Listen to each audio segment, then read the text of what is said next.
Bonjour à tous et bienvenue à Catch Club. On se retrouve pour les résultats de Raw du 19 décembre 2022 et hier soir la Bloodline était présente en mode gang pendant toute la soirée. Ils ont passé le show à attaquer le roster de Raw. Donc je vais vous résumer tout ça, mais d'abord on démarre avec une news car pour info la semaine prochaine, la WWE a annoncé qu'il n'y aura pas de nouvel épisode de WWE Raw, mais à la place, on aura un best-of des meilleurs moments de l'année 2022. Donc forcément la semaine prochaine il n'y aura pas de vidéo résumée de Raw, mais par contre... je vais peut-être vous sortir une vidéo anecdote animalière, ça fait longtemps. Et donc c'est parti, on passe au résultat et directement on passe en coulisses et on retrouve le chef tribal Roman Reigns, accompagné par Paul Heyman. Et là Roman Reigns s'adresse directement à Kevin Owens. Il dit qu'il est à Raw, donc apparemment Raw c'est la maison de Kevin Owens, mais Kevin Owens n'arrête pas de quitter sa maison pour venir se mêler au business de Roman Reigns à SmackDown. Et forcément, ça déplaît fortement au chef tribal. Et Roman Reigns nous dit qu'en plus, maintenant, Kevin Owens a John Cena à ses côtés. Mais Kevin Owens va avoir besoin de tout le roster de Raw pour le défendre, car Roman Reigns n'en peut plus de lui. Et du coup, Roman Reigns nous dit que la Bloodline va faire de la vie de Kevin Owens un enfer, jusqu'à ce que tout le vestiaire de Raw et Kevin Owens acknowledge Roman Reigns. Et donc là on a une caméra qui nous montre ce qui se passe dans les couloirs et on a le reste de la Bloodline, donc Sami Zayn, les Usos et Solo Sikoa qui sont en train d'attaquer des catcheurs de Raw, notamment Mustafa Ali à ce moment-là. Mais bon, Mustafa Ali ça va, maintenant il est habitué à se prendre des fessées depuis quelques semaines. Puis on enchaîne avec les Street Profits accompagnés par Akira Tozawa contre Damian Priest et Finn Balor accompagnés par Rhea Ripley et Dom Dom. Dominique qui a fait son entrée avec des lunettes de soleil pour info, car il est censé être blessé suite au mist qu'il s'est pris la semaine dernière. Et donc première remarque, pendant le match on a une caméra qui retourne backstage, et encore une fois on a la Bloodline qui attaque d'autres superstars. À ce moment-là il y avait notamment la superstar de NXT, Andre Chase, qui était en train de se faire démolir. Et donc deuxième remarque, comme je vous l'ai dit, Dominique avait des lunettes de soleil pour se protéger vu qu'il est blessé au niveau des yeux. Mais il faut savoir que pendant le match, à un moment il s'est retrouvé au bord du ring en train de s'embrouiller avec Akira Tozawa. Akira Tozawa voulait jeter un verre dans les yeux de Rhea Ripley, mais Rhea Ripley s'est enlevée, et donc encore une fois Dominique s'est pris apparemment de l'alcool cette fois-ci dans les yeux, et du coup il s'est retrouvé par terre en train de gueuler, mais pendant ce temps, on a Montez-Ford qui a profité de toutes ces distractions pour porter un roll-up sur Finn Balor pour la victoire. Mais attention, ce n'est pas terminé car après le match, alors que tout le monde est en train de partir, on a Rhea Ripley qui rattrape Akira Tozawa sur la rampe d'entrée et là, elle le pousse puis elle lui met une droite et elle le challenge. Elle veut affronter Akira Tozawa tout de suite. Donc au final, les Street Profits reviennent pour motiver Akira Tozawa et c'est parti. On a un match intergender avec Rhea Ripley contre Akira Tozawa, mais forcément pendant le match, Tozawa n'osait pas frapper Rhea Ripley. Car je rappelle qu'à la WWE, on ne frappe pas les femmes. Et en général, je rappelle qu'on ne frappe pas les femmes. Du coup, en fait, Akira Tozawa, à chaque fois, il tentait un coup de poing, puis au dernier moment, il s'arrêtait. Et derrière, ça permettait à Rhea Ripley de prendre l'avantage. Mais au bout d'un moment, Akira Tozawa a tout de même réussi à placer une prise ou deux, notamment par exemple un ciseau de tête. Et donc à la fin, malgré plusieurs interventions de Judgment Day, Tozawa a pris l'avantage. Et il monte sur la troisième corde pour une senton. Mais là, Rhea Ripley s'enlève au dernier moment. Et elle enchaîne avec le Riptide pour la victoire. Donc bon, Rhea Ripley est inarrêtable et elle est tellement impressionnante que dorénavant, elle a le droit à des matchs intergender. N'hésitez pas à me dire ce que vous en avez pensé dans les commentaires. Ensuite, on retourne en coulisses et on retrouve Adam Pearce qui est en train de laisser un message à Paul Heyman en lui demandant de le rappeler le plus rapidement possible. Car Adam Pearce n'en peut plus de toutes ces attaques en coulisses. Mais là, il est interrompu par Cathy Kelly qui veut une mise à jour par rapport à Bobby Lashley. Et donc Adam Pearce nous dit que Bobby Lashley va bientôt revenir, il l'a vu ces derniers jours, il a discuté avec lui, et donc ce n'est plus qu'une question de temps avant le retour de Lashley.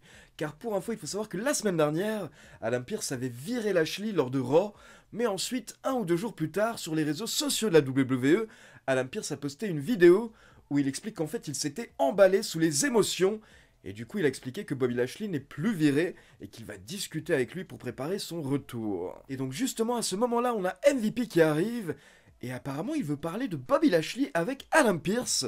Donc Adam Pearce est prêt à discuter, mais d'un coup, on a des officiels qui arrivent et qui disent à Adam Pearce qu'ils ont une situation urgente en coulisses. Et donc un peu plus loin, on peut voir que la Bloodline a encore une fois attaqué. Et cette fois-ci, c'était contre Cedric Alexander et Dolph Ziggler. Et ce n'est pas terminé car on enchaîne avec les membres de The OC, Carl Anderson et Luke Gallows, qui battent la Alpha Academy. Mais derrière, encore une fois, on a les membres de la Bloodline qui entourent le ring et qui attaquent DOC. Et là, Sami Zayn en a profité pour faire un petit speech dans le ring où il a expliqué que ce qu'ils font ce soir, ce n'est qu'un avant-goût de ce que Roman Reigns et lui vont faire à Kevin Owens et John Cena le 30 décembre à SmackDown. Et derrière, on a la Bloodline qui retourne en coulisses entourée par de la sécurité, mais au dernier moment, on a AJ Styles qui sort de nulle part et qui attaque Sami Zayn. Puis directement en coulisses, on a AJ Styles qui demande à Adam Pearce d'affronter un membre de la Bloodline ce soir. Et donc Adam Pearce lui offre Sami Zayn. Mais avant ça, on passe dans une salle en coulisses pour une interview posée de Alexa Bliss et Bianca Belair par Byron Saxton. Et donc d'abord, on nous remonte des images de la semaine dernière où, encore une fois, Alexa Bliss a pété un câble à un moment suite à l'apparition du logo de Bray Wyatt. Et derrière, elle était à deux doigts de porter le Sister Abigail à Bianca Belair, mais au dernier moment, elle s'est retenue. Donc là, Byron Saxton lui demande qu'est-ce qui s'est passé la semaine dernière et Alexa Bliss dit qu'elle ne sait pas, elle ne peut pas l'expliquer. Tout ce qu'elle peut expliquer, c'est qu'en tout cas, ces dernières années, elle a eu beaucoup de problèmes, notamment à un moment, Bray Wyatt l'a un petit peu enlevée, et il a fait d'elle une version obscure, une version dark, puis derrière il l'a abandonnée, et donc derrière Alexa Bliss a dû voir un psy, on se souvient qu'on a eu les segments lors de Raw, mais au final ça l'a totalement changée, et ça l'a transformée en une sorte de coquille vide, elle n'était plus elle-même. Donc Alexa Bliss dit qu'elle essaie de changer, elle essaie de travailler, elle bosse dur, et son amitié avec Bianca Belair et Asuka l'a beaucoup aidé. Et donc là Bianca Belair répond qu'elle comprend totalement tout ce que Alexa Bliss a vécu, bien entendu c'est très triste, mais par contre, elle ne croit pas un instant que Alexa Bliss ne sait pas ce qui s'est passé la semaine dernière. Mais là Alexa Bliss s'énerve car elle en a marre qu'on lui parle de Bray Wyatt, qu'on lui parle du logo. Elle dit que Bray Wyatt n'est pas une menace pour Bianca Belair, mais c'est elle qui est une menace pour Bianca Belair. Et donc c'est la fin de l'interview, mais d'un coup, on a le logo de Bray Wyatt qui apparaît sur l'écran, qui était derrière les catcheuses, et directement, ça fait tilter Alexa Bliss, qui chope un vase, et elle explose sur la tête de Bianca Belair. Donc là, c'est fini. Alexa Bliss a clairement tourné hier soir, et elle a attaqué l'une de ses amies. Derrière, on enchaîne avec un match de l'échelle avec The Miz contre Dexter Lumis, accompagné par Johnny Gargano. Et donc, au-dessus du ring, vous aviez deux sacs remplis d'argent. Et pour remporter le match, il faut décrocher les deux sacs. Et donc là, on a eu un gros match d'environ 20 minutes avec plusieurs faits marquants. À un moment, on a Johnny Gargano qui a été mis KO par The Miz. Puis un peu plus tard, on a Dexter Lumis qui a tenté de sauter sur la table des commentateurs sur The Miz. Mais The Miz s'est enlevé et donc Dexter Lumis s'est explosé. Puis un peu plus tard, alors que Dexter Lumis était à deux doigts de remporter le match, on a eu le droit à un retour. Il s'agit de Bronson Reed, a.k.a. Jonah, qui est de retour. Et donc hier soir, il est venu aider The Miz à remporter le match. Donc Bronson Reed a porté un énorme splash sur Dexter Lumis, puis ensuite, il a aidé The Miz à récupérer les sacs. Et donc le match s'est terminé avec The Miz et Bronson Reed qui célèbrent ensemble. On a une nouvelle alliance, un nouveau duo. J'ai hâte de voir ce que ça va donner pour Bronson Reed parce qu'il a quand même quitté le circuit indépendant et la New Japan où il avait une grosse visibilité. Il avait notamment eu de très gros matchs et de grosses victoires à la New Japan. Donc c'est un gros pari pour Bronson Reed que de tenter à nouveau l'expérience WWE. Puis on enchaîne avec Sami Zayn contre AJ Styles, mais bien entendu on ne pouvait pas avoir un match totalement clean, donc à la fin, on a Solo Sikoa qui sort de nulle part, et pendant que l'arbitre est distrait, Solo Sikoa en profite pour porter le Samoan Spike à AJ Styles. Et donc derrière, Sami Zayn n'a plus qu'à enchaîner avec le Blue Thunder Bomb pour la victoire. Derrière, nous avons l'entrée de Seth freaking Rollins qui vient nous hyper son match pour le titre US qui aura lieu lors de l'épisode de Raw du 2 janvier face à Austin Theory. Mais rapidement, Rollins est interrompu par Theory qui monte sur le ring et nous fait une petite dédicace à John Cena en disant The champ is here! Et là, encore une fois, on a eu un excellent échange entre Theory et Rollins, notamment au début. On a Theory qui pique Rollins en disant que Rollins a raté plein de fois durant sa carrière et il a été au sommet de la montagne, mais au final, il est rapidement redescendu, il est retombé. Et un jour, il va se réveiller et se rendre compte qu'il n'est que le 3e meilleur membre de The Shield. Mais là, directement, Seth Rollins s'est emporté et il a répondu qu'il n'était pas au sommet de la montagne. Il a répondu que c'est lui le sommet de la montagne. Et donc Rollins était prêt à se battre tout de suite avec Theory, mais d'un coup, Rollins se rend compte que les Usos sont au bord du ring. Ils viennent d'arriver par la foule. Et donc Rollins dit à Theory, attends, arrête-toi, on va devoir se battre. Donc là, Theory se met en position apparemment pour aider Rollins contre les Usos, mais au dernier moment, Austin Theory quitte le ring et il abandonne Seth Rollins. Donc là, ça part en bagarre 2 contre 1, mais heureusement pour Rollins, on a Kevin Owens qui vient l'aider. Et derrière, on a Kevin Owens et Seth Rollins qui ont convaincu Adam Pearce d'organiser un match 2 contre 2 lors du main event avec les Usos contre Rollins et Owens. Mais d'abord, avant ça, on retrouve Becky Lynch en coulisses pour une petite promo pour hyper son match face à Bayley. Et donc Becky Lynch demande à Bayley est-ce que ce soir ça va être 1 contre 1 ou est-ce que ça va être 3 contre 1.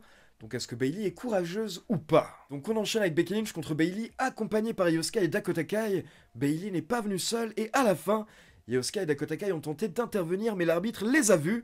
Et donc l'arbitre les a renvoyés au vestiaire. Mais Io Sky et Dakota Kai ont protesté, elles n'étaient pas contentes. Et là elles ont distrait l'arbitre. Et Bayley en a profité, elle a chopé une arme. Elle a frappé Becky Lynch. Puis derrière elle a enchaîné avec son finisher pour la victoire. Donc certes, Bayley a gagné, mais Becky Lynch a été protégée, car elle a uniquement perdu à cause des interventions de Io Sky et Dakota Kai, ce qui fait qu'on pourrait avoir d'autres matchs entre Bayley et Becky Lynch lors des prochaines semaines, notamment pourquoi pas un match vraiment clean, 1 contre 1, sans Io Sky et Dakota Kai. Ensuite, on a eu un petit segment en coulisses assez marrant avec Kevin Owens et Seth Rollins, où Rollins demande à Kevin Owens comment ça se fait qu'ils ne font plus équipe, car il y a pas longtemps, s'il se rappelle bien, justement, ils formaient une équipe, non? Et là, Kevin Owens répond que oui, ils étaient une équipe, mais au bout d'un moment, Seth Rollins a tenté de le trahir et de voler son spot à WrestleMania, et donc forcément, les deux se sont embrouillés, mais Seth Rollins fait genre non, c'était pas moi, je me rappelle pas du tout de quoi tu parles, à mon avis, tu confonds avec quelqu'un d'autre. Et donc on passe au main event, les Usos contre Kevin Owens et Seth Rollins, et forcément, le reste de la Bloodline a tenté d'intervenir pendant le match, donc d'abord, on a Solo Sikoa qui arrive à travers la foule, mais là nous avons dit aussi qui interviennent pour arrêter Solo Sikoa. Et donc là les Usos viennent aider leur frère et on a une grosse bagarre générale à l'extérieur du ring, et pendant ce temps on a Austin Theory qui arrive également discrètement par la foule, et il en profite pour mettre un coup de ceinture par derrière à Seth Rollins. Et donc au final dans le ring on se retrouve avec Jimmy Uso et Kevin Owens, et Kevin Owens réussit à prendre l'avantage et il surprend Jimmy Uso avec son pop-up powerbomb pour la victoire. Mais attention, après le match, on a Sami Zayn qui tente de monter dans le ring et de surprendre Kevin Owens, potentiellement pour l'attaquer. Mais au dernier moment, Kevin Owens se retourne, donc Sami Zayn s'arrête. Les deux anciens meilleurs amis se retrouvent face à face. On se demande s'ils vont se battre. Mais au final, Sami Zayn sourit et il quitte le ring. Et donc perso, hier soir, j'ai vraiment kiffé Raw parce qu'on n'était pas sur la formule habituelle, mais on avait ce fil rouge avec la Bloodline qui venait attaquer des gens pendant tout le show, et donc ça a apporté du suspense, de l'excitation pendant les 3 heures de Raw. Et donc pour finir, pour tous ceux qui ont Twitter, sachez que vous avez jusqu'à ce mercredi 21 décembre à 17 h pour participer à un concours que j'ai organisé sur mon compte Twitter @lecatchclub. Donc n'hésitez pas à checker, c'est très simple, c'est gratuit. Il suffit simplement de liker un post, le retweeter et s'abonner à mon compte. Et derrière, vous pouvez remporter un t-shirt officiel WWE de votre superstar préféré. Et donc maintenant, comme d'habitude, c'est à vous. N'hésitez pas à me laisser vos réactions par rapport à Raw dans les commentaires. Et n'oubliez pas de liker la vidéo, de vous abonner à la chaîne et de cliquer sur la petite cloche pour être informé de la sortie des prochaines vidéos. Ciao tout le monde!